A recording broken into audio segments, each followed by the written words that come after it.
Hello दोस्तों, नमस्कार। स्वागत है आपका योगेश मैथ्स पर। उम्मीद है आप सब बढ़िया होंगे। परसेंटेज की आज हमारी सेकंड मिसलेनियस की क्लास है। आज हम परसेंटेज को कंप्लीट कर लेंगे। जो थोड़े बहुत क्वेश्चन बचे हुए थे वो आज की क्लास में देखते हैं। देखिएगा, देखो भाई, पहला क्वेश्चन क्या है। पहला क्वेश्चन है आपके सामने। एक निश्चित दिन एक फल विक्रेता अपने पास मौजूद सेबों में से 40% बेच देता है और शेष में से 25% फेंक देता है। अगले दिन वह बचे हुए सेबों में से 60% बेच देता है और बाकी को फेंक देता है। उसने कुल सेबों में से कितने प्रतिशत सेब फेंके? देखिएगा, देखो, हम मानते हैं कि उसके पास कुल सेब थे 100। कुल कितने? 100 सेब थे। उसमें से उसने कितने बेच दिए? 40। यानी कि 40 सेब, 40%, 100 का 40% यानी कि 40 सेल कर दिए। तो अब बताओ उसके पास बचे कितने सेब? शेष जो बचा वो कितना बचा भाई? 60। अब उसके पास 60 सेब बचे हुए हैं, ठीक। और उसमें से क्या करता है? 25% फेंक देता है। कितना? 25%। इसका 25% फेंक देता है, 25% थ्रो कर देता है। 25% का मतलब एक चौथाई, एक बटे चार, 1/4 करेंगे 60 का तो कितना आएगा? 15। यानी कि 15 सेब फेंक देता है। अब आप बताइए, उसके पास 60 थे, उसमें से 15 फेंक दिए, तो अब कितने सेब बचे उसके पास? अब उसके पास 45 सेब बचे। आगे कह रहा है अगले दिन वह बचे हुए सेबों में से 60% बेच देता है और बाकी को फेंक देता है। अब 60% बेच देगा तो बाकी कितने बचे? 40% को फेंक देगा। तो यानी बचे हुए सेब का कितना? 40% फेंक देता है। 45 180 यानी कितना? 18। यानी 18 सेबों को क्या करता है? वह फेंक देता है। अब आप देखिए उसने कुल कितने सेब फेंके हैं। ऐड करिए, 15 और 18 33। यानी कि 100 में से 33 सेब ऐसे हैं जो उसने फेंके हैं। तो 100 का 33 कितना? 33%। तो यानी कि 33% सेब वह फेंक देता है। एक बार देखिएगा, देखो भाई, अगला क्वेश्चन है। एक किताब जिसमें 30 पेज 25 लाइन एक पेज पर तथा एक लाइन में 35 शब्द हैं, यदि किसी दूसरी किताब में लिखा जाता है जिसमें एक पेज में 30 लाइन तथा एक लाइन में 28 शब्द हैं, तो अब जरूरत पड़ने वाले पेजों की संख्या पहले वाले पेजों की संख्या से कितने प्रतिशत अधिक है? देखिएगा, देखो, एक किताब जिसमें 30 पेज हैं। कितने भाई? 30 तो पेज हैं, ठीक। और 25 लाइन है और एक लाइन में कितने शब्द हैं? 35। तो यहां से मैं इसका मल्टीपल करके कुल शब्द निकाल लूंगा, ठीक। टोटल शब्द इतने निकल आए। अब आगे कह रहा है यदि किसी दूसरी किताब में लिखा जाता है जिसमें जिसमें एक पेज में 30 लाइन है, दूसरी किताब में जिसमें एक पेज में कितना? 30 लाइन है तथा एक लाइन में 28 शब्द हैं। अब इतने शब्दों के लिए कितने पेज की जरूरत पड़ेगी? मैंने मान लिया P पेज की जरूरत पड़ेगी। आगे यही पूछा है शायद। अब जरूरत पड़ने वाले पेजों की संख्या पहले वाले पेजों की संख्या से कितना अधिक है? तो देखो, ये जितने शब्द है उतने ये हो गए, ये इक्वल होने चाहिए। यहां से हम इसको कैलकुलेट करते हैं। कैलकुलेट करोगे भाई तो 30 से 30 कट जाएगा, 7 से इसको काट दीजिए 5 बार, 7 से इसको 4 बार, गुणा करेंगे तो पचम 25 पंजे 125, 125/4 यानी P बराबर आ जाएगा 125/4। 4 से डिवाइड करेंगे, 4 × 12, 4 × 1 = 4, 4 दूनी 8, 4 पंजे 20। तो यानी हमें यहां से पता चला जो अब पेजेस की आवश्यकता है वो कितने? 31.25। यानी कि कितने पेज? 32 पेज। कितने पेज लगेंगे? कि देखो 31.25 है, यानी 31 पेज तो पूरे हैं। उसके बाद 32वें पेज की जरूरत पड़ेगी। तो हम यहाँ से कह सकते हैं कितने पेज? 32 पेज की आवश्यकता। अच्छा, पहले कितने पेज की जरूरत थी? 30 पेज की। तो अब पेजों की संख्या कितनी बढ़ गई? 2। अब जो पेजों की संख्या बढ़ी है वो कितनी बढ़ी है? 2। और किससे बढ़ी है? 30 से इंटू 100। कैलकुलेट करेंगे तो देखो भाई, 0 से 0 कट जाएगा। 20/3 का मतलब होता है 6 सही 2/3।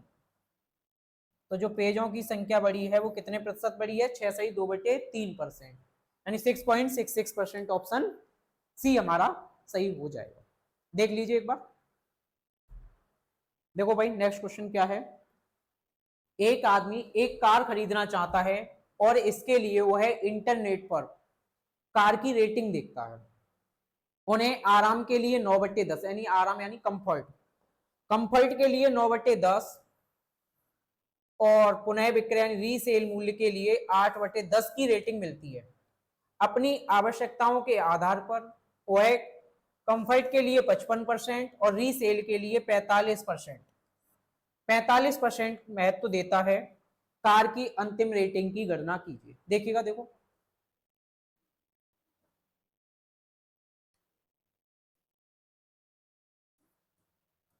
कंफर्ट के लिए जो है वो कितना है 9/10, ठीक भाई। और उसके बाद दूसरा रीसेल, रीसेल के लिए है 8/10। अब आगे क्वेश्चन में कह रहा है कंफर्ट के लिए 55% यानी इसका 55%। कैलकुलेट करेंगे, 9×5 = 45, 450, 45, 495, 1000 से भाग देंगे तो 0.495 इतना निकलेगा। इसी तरीके से यहाँ भी देख लेते हैं, 8/10 का कितना 45, 8 चौक 32, 320 और 40 360, 1000 से भाग देंगे तो कितना आ जाएगा 0.36। अब देखते हैं कुल रेटिंग कितनी होगी, इसको ऐड करते हैं 300 706 यानी कि जोड़ देंगे भाई तो कितना आ जाएगा 855 और 3 अंक बाद पॉइंट लग जाएगा 0.855 इतने रेटिंग निकली। लेकिन हमें बतानी है 10 में से, 10 में से कितना होगा 10 का, तो हम ऊपर नीचे 10 से गुणा कर देते हैं भाई। 8.55/10 तो कितना आ जाएगा 8.55/10 यानी ऑप्शन डी हमारा सही हो जाएगा। देख लीजिए एक बार।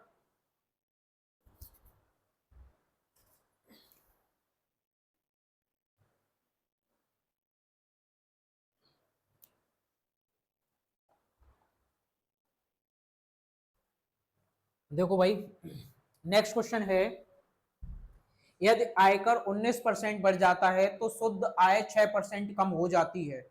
आयकर की दर ज्ञात करें। देखिएगा, देखो एक चीज समझिए पहले, जो इनकम है व्यक्ति की टोटल इनकम वो होती है नेट इनकम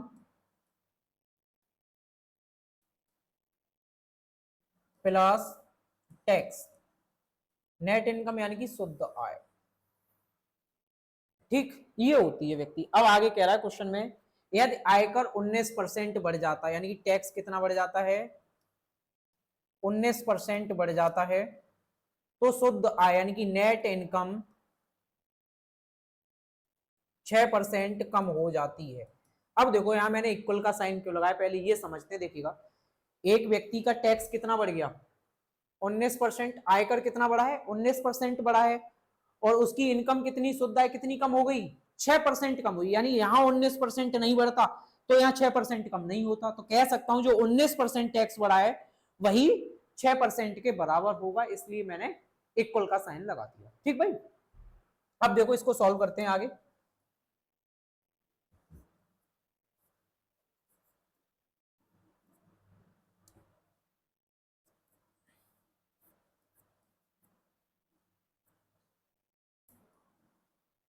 देखो टैक्स नेट इनकम इसके बटे आएगा तो ये इसके नीचे चला जाएगा। देखो टैक्स और नेट इनकम, टैक्स है 6 तो नेट इनकम कितनी है 19। अब देखो कुल इनकम कितनी आ जाएगी 19 और 6 25, उस पर टैक्स कितना देना पड़ रहा है 6, तो मैं देख लेता हूं दर कितनी होगी आयकर की। दर रेट 6 है कितने पे 25 में है, इंटू 100 कैलकुलेट करेंगे तो कितना आ जाएगा 24%, 24। तो यहां से पता चला आयकर की जो दर थी वो कितनी थी 24%, यानी कि 24%। अब देखो जब भी एग्जाम में हो तो आप देखो कैसे डायरेक्ट करेंगे, आप 19 और 6 को ऐड करिए कितना आएगा 25। अब जो ये रेट थी जितना कम हुआ है उसको यहाँ लिख दीजिए इंटू 100। इस तरीके से आप पेपर में डायरेक्ट कर सकते हैं। ठीक भाई, एक बार देखिएगा। देखो अगला क्वेश्चन है, एक व्यक्ति की आय 6,000 रुपए बढ़ जाती है यदि टैक्स की दर 18% से घटकर 15% हो जाती है, जबकि दोनों दशाओं में 25% आय कर मुफ्त है, तो उसकी शुरुआती आय कितनी थी। यह दोनों दशा में समान कर देता। देखो इस लाइन को देखो, दोनों दशाओं में क्या है टैक्स जो है वो कैसा देता है समान देता है। ठीक, देखो देखते हैं। मैंने मान लिया एक व्यक्ति की जो इनकम थी वो आई मान ली, इतनी इनकम थी। अब इस पर टैक्स कितना देना पड़ रहा था उसे? 18%। इसका 18% टैक्स देना पड़ा था। अच्छा एक चीज और बोलिए, जबकि दोनों दशाओं में 25% आयकर मुफ्त थी, कितना? 25% पे टैक्स नहीं लगना था। इसका मतलब 75% पे, इसका 75% पे टैक्स लगना था। इसका कितना? 75%, इस पे टैक्स लगना था। ठीक, अब कह रहा है यदि उसकी आय में 6,000 की वृद्धि हुई है, 6,000 रुपए बढ़ जाती, पहले आई थी अब कितनी हो जाएगी? नहीं, आई प्लस 6,000। और यहां भी 25% आयकर मुफ्त होगी, तो यानी कितने पे कर देना होगा? 75%, इतने पे टैक्स देना है। और जो रेट थी वो घटकर कितनी हो गई? अब 15% हो गई। अब इसका कितना हो गई? 15% हो जाएगी। अब जो है उसका 15% हो गई। ठीक, और उसकी शुरुआती आय कितनी थी? दोनों दशाओं में समान कर था। हमने यहां से टैक्स निकाल लिया, इसका भी, ये भी टैक्स है, दोनों दशाओं में टैक्स कैसा था? समान, इसलिए हमने इक्वल का साइन लगा दिया। ठीक भाई, अब इसको कैलकुलेट कर लेते हैं, देखिएगा। तो 75 से 75 कट जाएगा, 3 से इसको काट लीजिए 5 बार, 3 से इसको काट लीजिए 6 बार, तो यानी कि 6i बराबर 5 से गुणा करेंगे 5i इंटू 6,000 गुणा 5,000, 30,000। ठीक, ये इधर घट जाएगा तो इनकम कितनी निकलेगी? पहले कितनी थी? 30,000 रुपए। तो जो पहले की इनकम थी वो कितनी थी? 30,000 रुपए, यानी ऑप्शन सी हमारा सही हो जाएगा। ठीक भाई, अच्छा देखो, इसको ऐसे भी कर सकते हैं। आप एक बात बताइए मुझे, जो टैक्स है वो किस पे देगा? यानी उसकी इनकम पे जो टैक्स होगा, ऐसे समझिए भाई, जो टैक्स है वो जितनी इनकम होगी, इनकम का जिस रेट से R%, जो भी रेट होगी उसका यही तो टैक्स होगा। यही तो इनकम का जितने रेट से 8%, 10% जो भी होगा उसका यही टैक्स देगा। अब देखो उसने बोला दोनों दशाओं में समान कर देता है, यानी कि टैक्स कैसा है? इक्वल टैक्स, यानी कि कैसा हो गया? इस वाले केस में टैक्स दिया है कांस्टेंट, टैक्स दिया है कांस्टेंट यानी कि फिक्स, कांस्टेंट या सेम। सेम दिया है तो मैं रेट बराबर निकालूंगा, रेट या इनकम बराबर, इनकम जो है वो किसके प्रोपोर्शनल हो जाएगी? ये आर उधर आ जाएगा, 1/r रेट। यानी मैं यहां से कह सकता हूं इनकम किसके प्रोपोर्शनल होगी? 1/r के, आर इनकम के। ठीक है, तो यहां से अब मुझे पता है, मुझे क्या दे रखा है? रेट दे रखा है। रेट कितना है? पहले 18% था। सेकंड मेथड बता रहा हूं भाई, यहां से देख लीजिए एक बार। देखो, अब आप यहां देखिए सेकंड मेथड इसका, जब बात आपको ये समझ में आ गई है तो देखिएगा, रेट जो है 18 से कितनी हो गई? 15 हो गई। ये रेट का रेशियो दिया है। अब मैं यहां से इनकम का निकालूंगा तो कितना हो जाएगा? जस्ट उल्टा। देखो उल्टा लिखा है, इनकम रेट का उल्टा, रेट इनकम का उल्टा। इसको उल्टा करके लिख देंगे, काट भी दे रहे हैं 3 से, तो 5 से कितना हो जाएगा? 6। यानी पहले इनकम 5 थी, आज कितनी है? 6। अब आप देख लीजिए, हमसे पूछा है उसकी शुरुआती आय कितनी थी। शुरुआती कितनी थी? 5। 5 की वैल्यू पूछिए। अच्छा देखो इनकम बढ़ कितनी गई? 5 से 6 हो गई, कितनी बढ़ गई? 1। और 1 की वैल्यू दी है 6,000, तो बताओ 5 की वैल्यू कितनी हो जाएगी? 30,000। तो हम यहां से डायरेक्ट कर सकते हैं कि जो उसकी इनकम थी शुरुआती, वो कितनी थी? 30,000 रुपए थी। इस तरीके से आप कर सकते हैं, डायरेक्ट रेट को बस रेशियो में लिखिए, उसका जस्ट उल्टा करेंगे तो क्या आ जाएगा? इनकम का रेशियो आ जाएगा। ठीक भाई, और डिटेल में चाहें तो बेसिक से बिल्कुल आप उस तरीके से भी कर सकते हैं। देखते हैं, देखो अगला क्वेश्चन क्या है। अगला क्वेश्चन है, एक सेल्समैन का कमीशन 20,000 रुपए तक के सभी बिक्री पर 10% और 20,000 रुपए से अधिक की सभी बिक्री पर 8% है। वह अपना कमीशन काटकर अपनी कंपनी को 46,060 रुपए देता है, कुल बिक्री कितनी है? देखिएगा, देखो ये बोल रहा है क्वेश्चन में,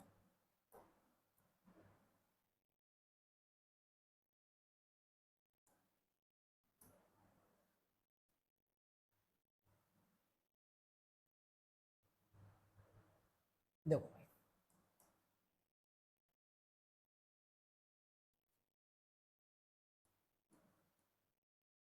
20,000 रुपए तक तो जो उसे टैक्स बिक्री देना है, बिक्री पर कितना है? 10%।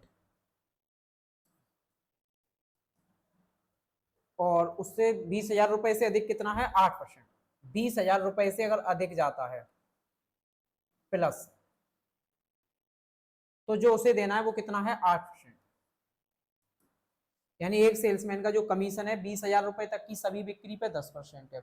20,000 से ऊपर की बिक्री है तो कितना है 8%। वह अपना कमीशन काटकर कंपनी को 46,060 रुपए देता है, तो कुल बिक्री कितनी है ये हमने बताना है। अब आप एक बात बताइए मुझे, अगर यहाँ पे तो 8% था ही था, 20,000 से ऊपर की जो भी बिक्री हुई होगी उस पर कितना 8% देना ही देना था, और जो 20,000 तक की बिक्री थी उस पर 10% देना था। अगर मैं ये मान लूं थोड़ी देर के लिए कि यहां तो 8% दिया ही दिया, यहां भी 8% ही दिया होता, यहां भी कितना 8% ही दिया होता, तो यानी कि 2% कम देना। 2% यानी कि 2% किसको फायदा हो जाता, कंपनी को। भाई सेल्समैन देखो, यहां सेल्समैन को कितना मिला 10%, और 20,000 से ऊपर 8%, यानी यहां भी 8 ही मिला होता, तो सेल्समैन को 2% कम मिलता, तो 2% किसको चला जाता, वो कंपनी को चला जाता। अब मैं 20,000 का 2% निकालूंगा तो देखो कितना आएगा, 20,000 का 2% निकलेगा भाई 400 रुपए। मैं इसको कैलकुलेट करूंगा तो कितना, यानी कि 400 रुपए और कंपनी को जाता। जहां उसने कंपनी में देखो कितना, कंपनी में कमीशन काट कर उसने जमा किया है 46,060 रुपए, वहां उसे और कितना 400 रुपए और जमा करना पड़ता, यानी कि अब कंपनी में वो जो जमा करता वो कितना करता 46,060 रुपए इतना जमा करता। इसको और मैं इसमें ऐड कर दूंगा तो देखो 0 6 4 और भाई कितना आ जाएगा 6 4, यानी 46,460 रुपए वो कंपनी में जमा कर देगा। कितना 46,460 रुपए कंपनी में जमा करता। अच्छा अब देखो उसने अपने पास कितना रख लिया, आप एक बात बताइए। 8%, क्योंकि अब पूरे पे हमने ओवरऑल क्या कर लिया 8%। अगर 100% कुल था सेल्स तो उसमें 8% उसने अपना कमीशन काट लिया। कंपनी में कितना भेजा 92%, यानी कि 92%। तो जो ये वैल्यू दे रखी है हमें, ये कितने की है 92% की वैल्यू दे रखी है। अब हमें किसकी बतानी है 100% की वैल्यू बतानी है। कितने की भाई वैल्यू बतानी है 100% की वैल्यू बतानी है। तो देखिएगा कैलकुलेट करते हैं,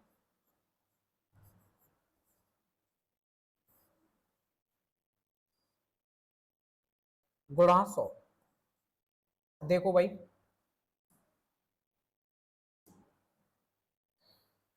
देखो इसको काट लेते हैं, इसे 43 से काटते हैं। देखो 43 दूनी वो सॉरी 46 दूनी 92, 46 एकन 46, 46 एकन 46, 2 से और इसको काट देंगे कितना भाई कट जाएगा 505, और 2 जीरो और लग जाएंगे तो कितना आ जाएगा 50,500 रुपए, यानी कि ऑप्शन हमारा कौन सा हो जाएगा डी। तो यहां से हमें पता चल गया जो कुल बिक्री थी वो कितनी थी 50,500 रुपए की कुल बिक्री थी। ठीक भाई, एक बार देखिएगा। देखो नेक्स्ट क्वेश्चन है, एक सेल्समैन को कुल बिक्री का 9% कमीशन मिलता है और 20,000 रुपए से अधिक की बिक्री पर 1% बोनस मिलता है। अगर उसकी कुल आय 6800 रुपए है तो कुल बिक्री क्या थी। देखो इस बार हमें दिया है सेल्समैन की आय, किसकी सेल्समैन की। पिछले क्वेश्चन में हमें दिया था कि कंपनी में उसने कितना जमा किया अपना कमीशन काटने के बाद। अब आप एक बात बताइए मुझे, 20,000 रुपए से अधिक की बिक्री पे 1% बोनस मिलता है। देखो मैं एक बार लिख के बताता हूँ, 20,000 रुपए तक तो उसे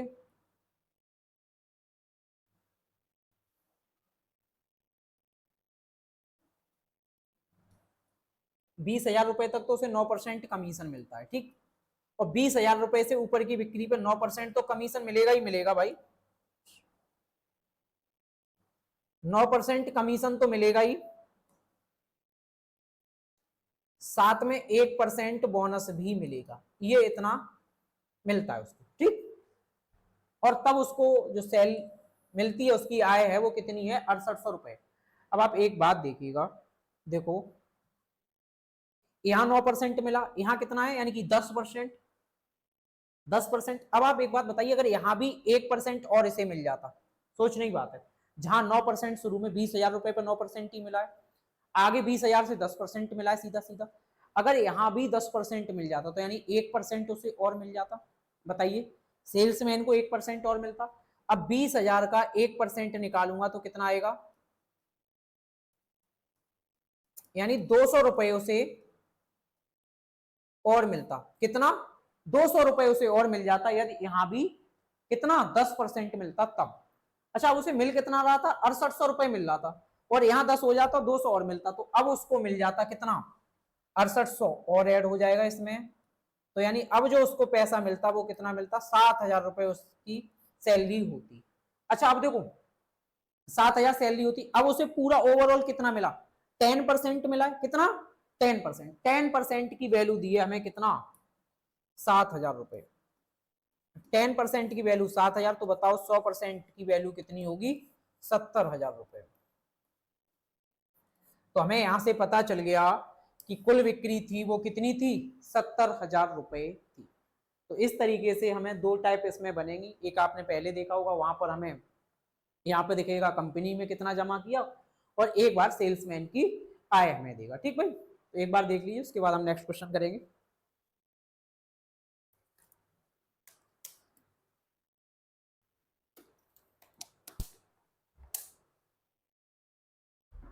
देखिएगा नेक्स्ट क्वेश्चन है आपके सामने,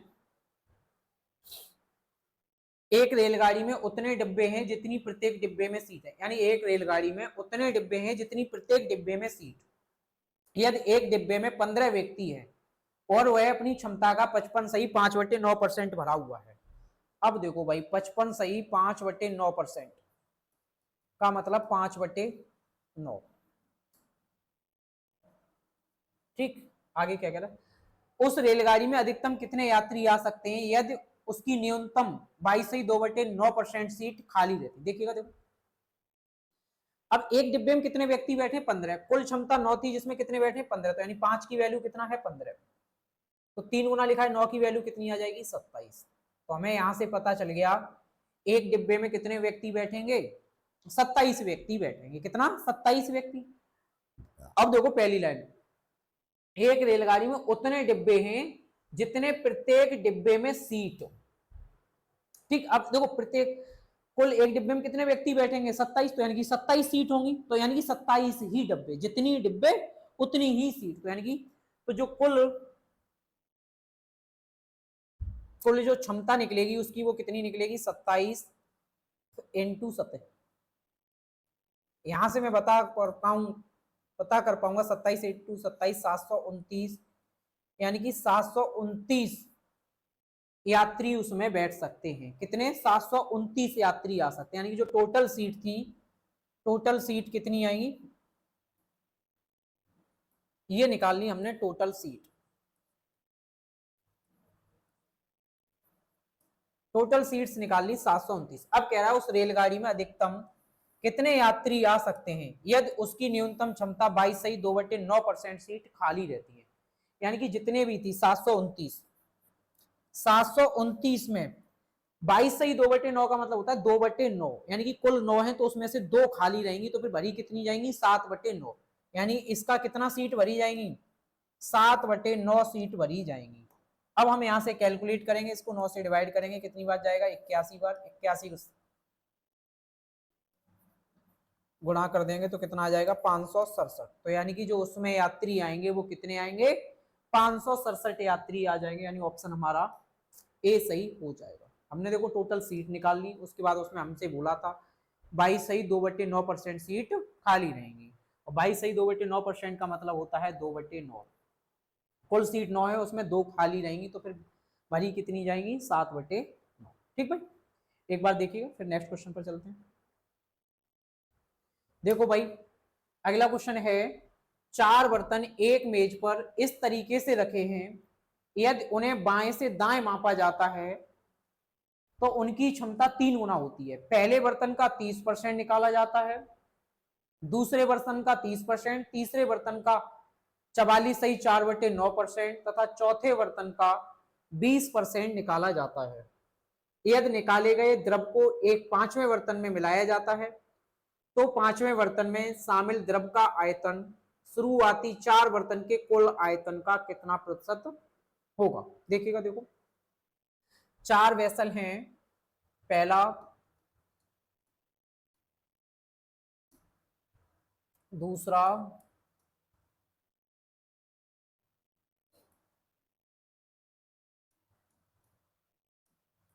तीसरा भाई और चौथा। अब ये कह रहा है 4 बर्तन एक मेज पर इस तरीके से रखे यदि उन्हें बाएं से दाएं मापा जाता है तो उनकी क्षमता 3 गुना हो जाती है। कहने का मतलब अगर ये बर्तन इसकी क्षमता 1 थी तो इसकी कितनी हो जाएगी 3, इसकी कितनी हो जाएगी इसका 3 गुना यानी कि 9, इसकी कितनी हो जाएगी इसका 3 गुना यानी कि 27, इतनी हो जाएगी। अब आगे कह रहा है पहले बर्तन का 30% यानी कि पहले वाले बर्तन का कितना 30%, इसका निकालना है हमें 30%। ठीक भाई, दूसरे बर्तन का भी 30% है, इसका भी 30%, और तीसरे बर्तन का 44 सही 4/9। ठीक, आगे कह रहा है चौथे का 20%, चौथे का 20% निकाला गया और निकालने गए द्रव को 5वें बर्तन में मिलाया गया। तो हम यहां से द्रव निकालते हैं। देखो एक का 30, एक काम करते हैं इसमें एक एक जीरो बढ़ा लेते हैं भाई, एक एक जीरो बढ़ा लेते हैं, इसको 10, इसको 30, इसको 90, इसको 270 कर लेते हैं। ठीक, अब देखो 10 का 30% 3 आएगा, 30 का 30% 9 आ जाएगा, 44 सही 4/9 का मतलब होता है 4/9, 4/9 90 का करूंगा तो कितना आ जाएगा 40। ठीक, 270 का 20% 27 दूनी 54 आ जाएगा। ठीक, अब हम यहां से देखते हैं कुल जो आया कितना आया। अब इन सबको मिक्स करते हैं। देखो 50 सॉरी 54 और 40 94, 94 और 9 60, 103, 106, तो कुल आ गया, इसको हम ऐड करेंगे तो 106। कितना आ गया भाई, ये आ गया 106। तो हम कह सकते हैं इन सबको मिला के 5वें बर्तन में मिलाया जाता है। तो 5th में वेसल में कितना होगा, 5वें वेसल में 106, 106 होगा। अब हमसे पूछा क्या है, तो कह रहा है 5वें बर्तन में शामिल द्रव का आयतन शुरुआती 4 बर्तन के कुल आयतन का कितना प्रतिशत। अब देखो शुरुआत में कितने थे चारों में, इनका योग कर लीजिए, 270, 360, 390 और 10 कितना हो जाएगा 400। शुरू में थे 400, कितना था 400। अब 400 का ये कितना है 106, तो इसको प्रतिशत में बदल दीजिए, 106/400 इंटू 100। कैलकुलेट करेंगे भाई, 2 जीरो से 2 जीरो कट जाएंगे, 4 से डिवाइड करिए, 4 दूनी 8 बचा 2, 4 छिंग 24 और 4 पंजे 20, तो कितना आ जाएगा 26.5%, यानी ऑप्शन डी हमारा सही हो जाएगा। देख लीजिए एक बार,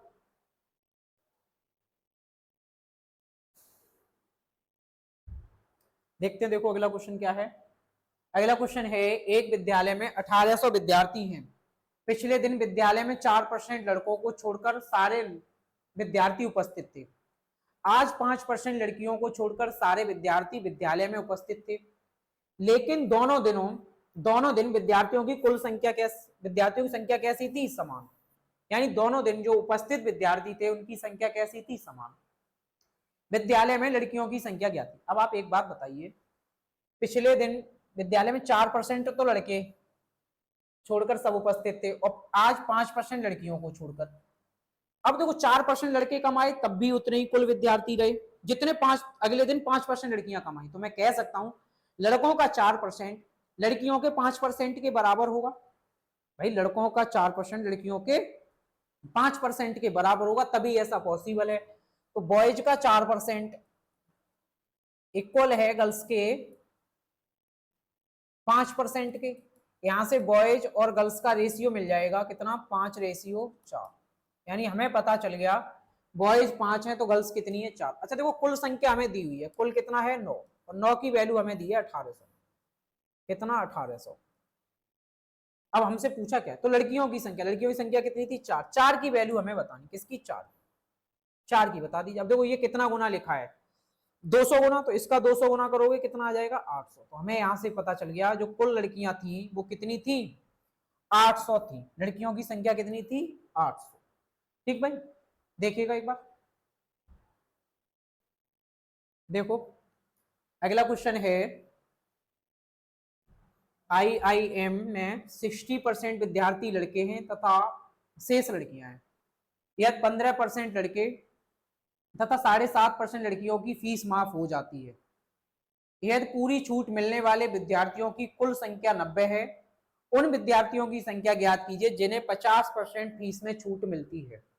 यदि यह दिया गया है कि 50% बच्चे जिन्हें पूरी छूट नहीं मिलती है वह 50% छूट के योग्य है, 50% फीस छूट के योग्य है। देखिएगा, देखो मैंने माना कुल विद्यार्थी यदि 100 थे, कितने थे 100, उसमें 60% लड़के थे, यानी कि बॉयज कितने हो जाएंगे 60, फिर गर्ल्स कितनी हो जाएंगी भाई, बाकी बची जो गर्ल्स 40। ये हमने यहां तक निकाल लिया। अब कह रहा है यदि 15% लड़के, इसका 15% और 7.5% गर्ल्स, 7.5% गर्ल्स लड़कियों की फीस माफ हो जाती। इन लोगों की क्या है, फीस माफ हुई है। अब देखो 60 का 15% निकालोगे, 15 छिक्के 90 यानी कि 9। इसका निकालोगे कितना, 75 दूनी 150 यानी कि 150 दूनी 300 यानी कि 3। 40 का 7.5% निकालेंगे तो यानी कि 3। ये वो विद्यार्थी निकल आए जिनकी फीस पूरी माफ हो जाती है, यानी कि 100% फीस माफ होती है। अब 100% फीस माफ में देखो कितने विद्यार्थी आ गए, 9 और 3 12, इतने आ गए 12%। और देखो फीस माफ हुई कितनों की है, छूट मिलने वाले विद्यार्थियों की कुल संख्या कितनी है 90, कितनी है 90। तो इस 12% या 12 की वैल्यू कितना है 90, ये हमें दे रखा है। आगे कह रहा है उन विद्यार्थियों की संख्या ज्ञात कीजिए जिन्हें 50% फीस में छूट मिलती है, यानी हमें बताना है ऐसे कितने विद्यार्थी हैं जिन्हें 50% फीस में छूट मिलती है। और यह दिया गया है कि 50% बच्चे हैं जिन्हें फीस में छूट मिली, यानी कि जो 50% बचे हुए जो थे। अब देखो ये जो 100 था उसमें 12 तो ऐसे हो गए जिनको पूरी छूट मिल गई, अब बचे कितने 88। अब उसका 50%, उसका 50% बचे, यानी देखो कुल कितने थे 100, इसमें से 12 चले गए तो फिर बचे कितने 88, और 88 का 50% यानी कि 44, यानी कि 44%, 44 ऐसे हैं जिनको 50% छूट मिलती है। अब देखो 12 की वैल्यू लिखी है 90, एक काम करते हैं 3 से इसको काट लेते हैं, 3 से काटेंगे, 3 से 4 बार, 3 से ये 30 बार, और 11 से इधर गुणा करते हैं, 11 चक 44, 11 से इधर करेंगे, 11 × 33 यानी कि 330। तो मुझे पता चल गया 50% छूट के योग्य कितने बच्चे थे 330, यानी ऑप्शन सी हमारा सही हो जाएगा। देख लीजिए एक बार, देखो नेक्स्ट क्वेश्चन है, मई में जॉन ने उतनी मात्रा में चावल और उतनी ही मात्रा में गेहूं खरीदा जितना अप्रैल में खरीदा था, लेकिन चावल और गेहूं की कीमतों में क्रमशः 20% और 12% की वृद्धि के कारण 150 रुपए अधिक खर्च किए। यदि जॉन ने अप्रैल में चावल पर 450 रुपए खर्च किए थे तो उसने मई में गेहूं पर कितना रुपए खर्च किया। देखो अप्रैल में,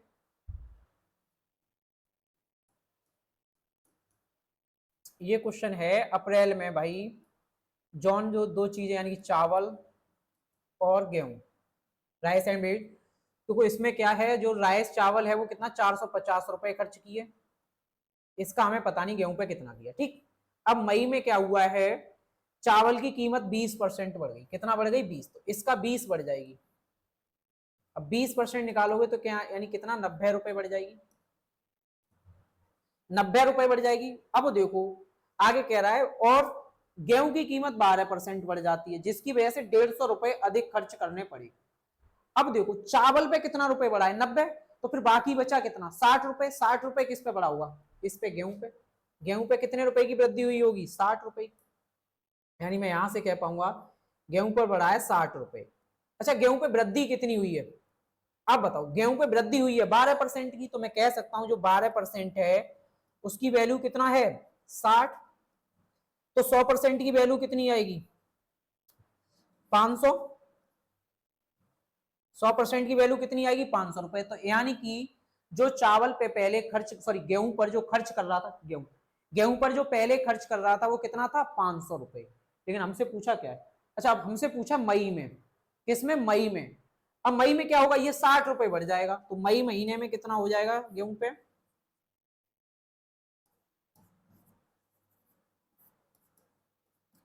500 प्लस 60, यानी कि 560 रुपए। तो यहां से हम बता पाएंगे कि मई में जो गेहूं पे खर्चा किया है वो कितना है 560 रुपए का खर्चा होगा मई में। और हमसे अगर अप्रैल में पूछता तो कितना आता, 500 रुपए का अप्रैल में गेहूं पर खर्चा किया था। देखिएगा नेक्स्ट क्वेश्चन।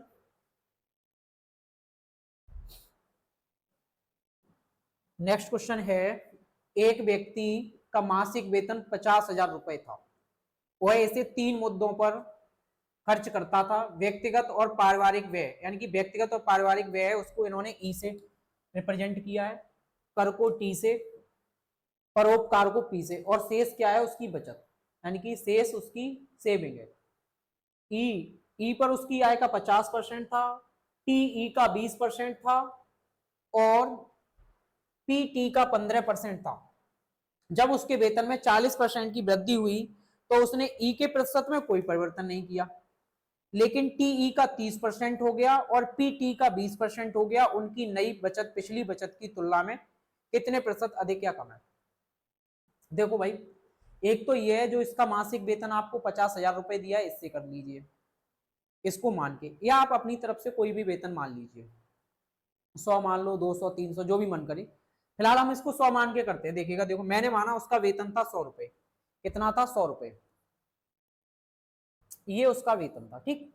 अब देखो शुरू से हम पढ़ते चलते हैं, एक एक लाइन यहां से।